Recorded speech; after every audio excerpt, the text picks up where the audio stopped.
Hey crafters, artists, and heartists, my name's Briana, and this is my channel, Art at Heart. So this channel is going to mainly focus on anything that's arts and crafts based. We'll do everything from DIYs to thrift flips. We will do painting, sewing, knitting, clay, pretty much anything you can think of. We are going to do it here. The awesome thing is all of these crafts are going to be super inexpensive because I want everyone to have the ability to create. Today we're actually going to be making these paper flowers that you can see behind me. We are also going to make old page print-offs.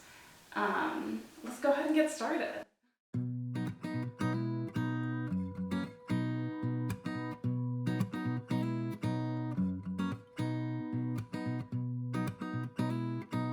Let's go ahead and get started.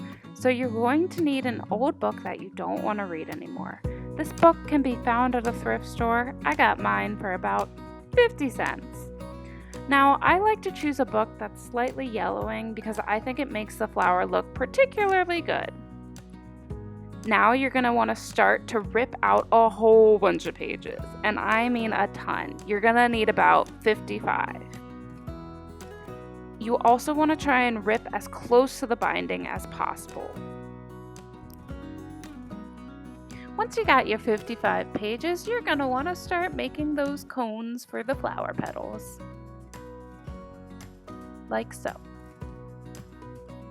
So what you do is you take the ripped edge and fold it right in the middle there. Stick your finger in and roll, roll, roll, and then tape. And then you just want to make a whole bunch of those, using up every single page you have ripped out. Now sometimes you'll get a little bumpy, and you can just stick your finger inside and push it out. That sounded really wrong.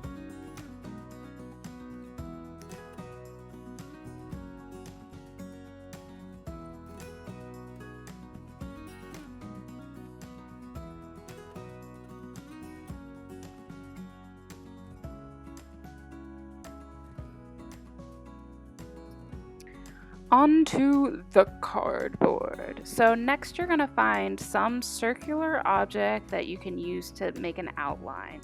So I chose my paint palette. Yes, I know, so Picasso.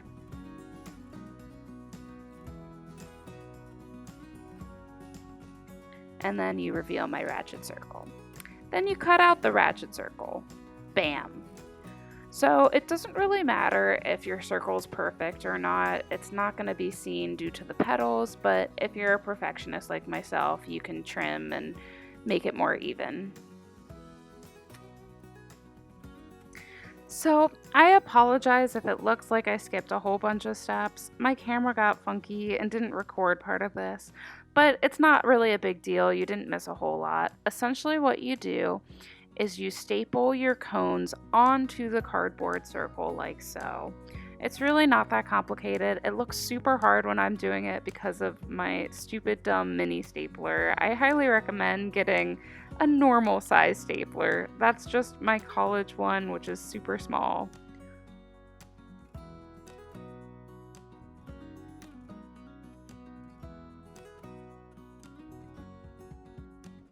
So once you get to the center petals, life gets a little bit more complicated. So I'm sure if you have a normal stapler, you can continue to staple like you did for the outer rim petals.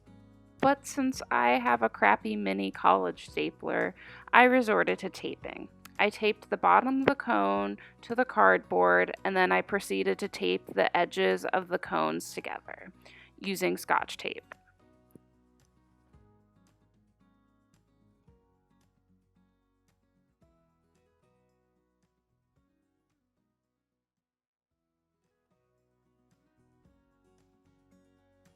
You continue with this method until you have a lovely, beautiful, full page book flower.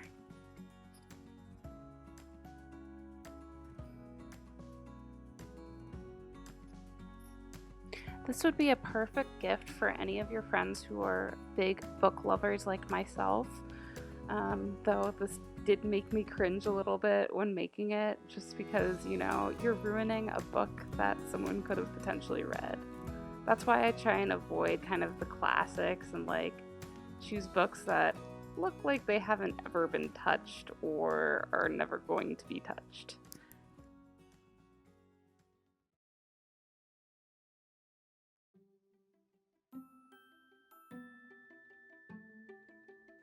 Measure the size of your ripped book page. Once you've done that, go ahead and get on a computer and open Word.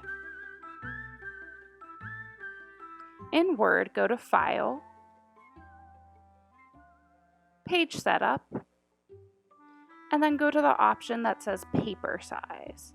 Scroll down to Manage Custom Sizes. Once you're in there, you want to type in the measurements you just took.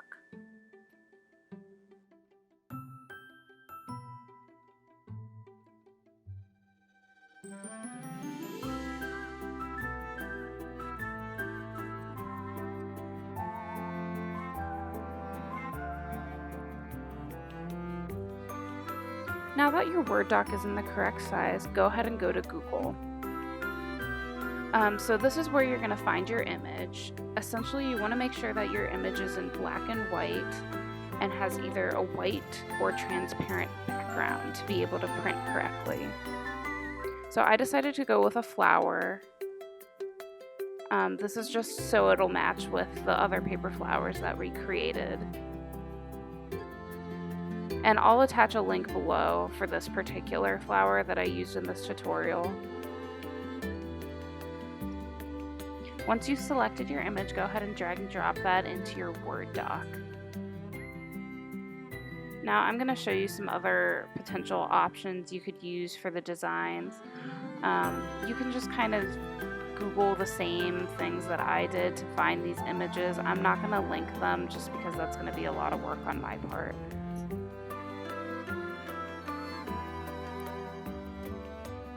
So just as a side note, for images that have a transparent background, often they're shown with a little checkered square backdrop. This can often be misleading because sometimes these images are transparent, but often there's ones that have the checkered background that aren't.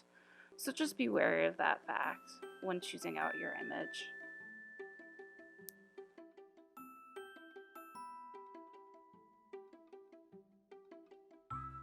Here are some other options that I found. I thought this old man character was particularly fun. I really hope someone else uses that. If you do, take a picture and send it to me because I would love to see all the creations you guys have made. Now we're going to go ahead and readjust the size. Like for this particular one, I thought it would be cute in the corner. You can put it anywhere on the page just as long as it's within the margins. You can check that by going to print preview or just going to print like I'm showing and checking to make sure nothing's getting cut off, because honestly it won't look as cool if things get cut off. Then you're going to need to print it off and put it in a frame. I got this one from a dollar store. Hey guys, thanks so much for watching. If you enjoyed the video, hit that like button. If you want to see more, subscribe. And if you have any suggestions of types of crafts you would like to see, post in the comments below. Until next time, this is Briana, signing off.